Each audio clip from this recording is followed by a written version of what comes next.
Daily Devotionals with open hearts and open minds. First United Methodist Church in Pueblo, Colorado presents Hope and Coffee with Pastor Hugo Venegas. Hi, this is Hugo Venegas. Welcome back to our daily devotional, and we're raising the question based on 1 Peter chapter 3, verses 19 and 20. Who are these spirits in prison that Jesus, when he resurrected, went to preach to? And biblical commentators tell us that there are four interpretive options. One, we saw that they could be fallen angels. The second option, that they could be demonic spirits. The third option that we discussed yesterday, that these were the actual people who died during the flood. There were people who drowned. And now the fourth option that we're going to discuss today is some commentators believe that these spirits refer to a spirit of disobedience. It's a spirit that operates in our world.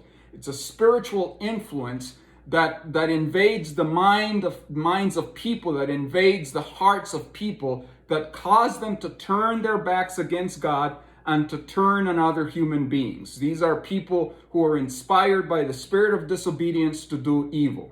Have you ever wondered why people do crazy things? Have you ever wondered, if you go back in your life and you look at your past, have you ever wondered what got into me? I remember we had our class reunion a few years ago from my high school buddies, and there was one thing that I did during high school that only one buddy of mine knew, and he spilled the whole beans at this reunion. It was like our 35th class reunion, and he spilled it. And what I did when I was in high school was one day I went swimming in the water tank that provided water for the whole school. And he knew that I had done that, and people always wondered, how come Hugo doesn't drink the water at high school?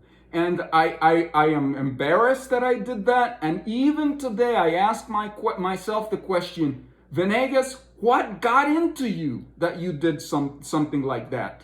Have you ever wondered what gets into people to do the things that they do? I mean, here in Pueblo, in my community where we live, a few months ago, there was a son who butchered his mother, killed his mother, and threw her in a garbage dump. A few weeks earlier than that, there was a preacher's son. The son killed his father. One of our loved preachers here in Pueblo, Colorado, killed his father. And we ask ourselves, what gets into people like that? Even in these times and in these ages, 10 days, it's Mother's Day this weekend. This past weekend was Mother's Day. And there's a 16-year-old girl in Colorado Springs with her 19-year-old boyfriend who murdered her mother, killed her mother, stabbed and killed her mother in the house 10 days before her Mother's Day. Why do people do things like these? What gets into people? Now, I want you to turn to Ephesians, because in Ephesians chapter 2, Paul tells us why people do crazy things.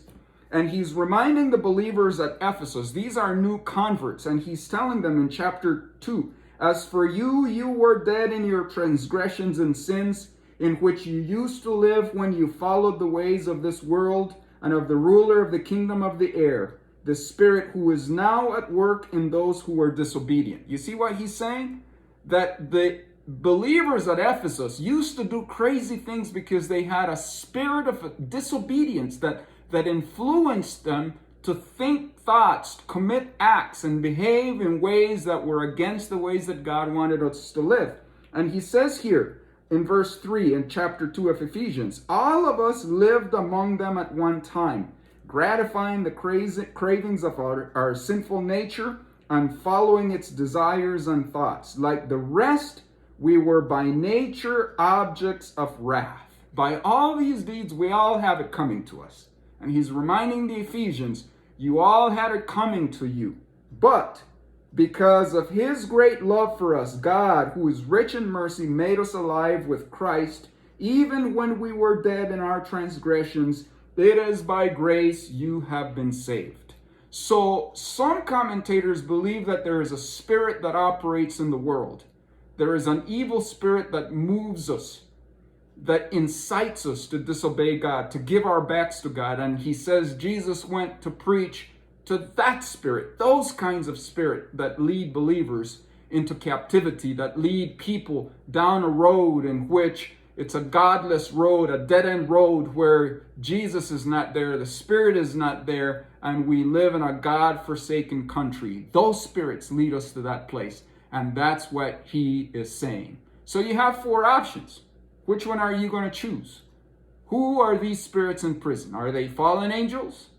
Are they demonic powers? Are they the actual people who died during the flood? Or are they people influenced by a spirit of disobedience? It doesn't matter what option we choose. What we know for a fact is people were judged by God during the flood. What we know for a fact that Jesus says, even in these days, you will have people ignoring God and living, partying, and getting married and wanting to go back to their lives as normal. And normal means, God, leave me alone. We don't want you to dictate our lives. I hope we can be like Noah, who walked with God, who loved God. I want to encourage us. Let us love God. Let us walk with God.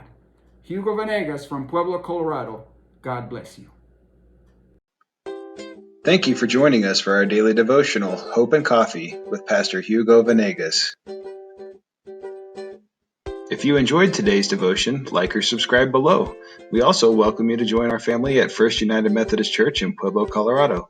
You can visit our website at firstumcpueblo.org, and we hope you continue to have a blessed day. We'll see you tomorrow.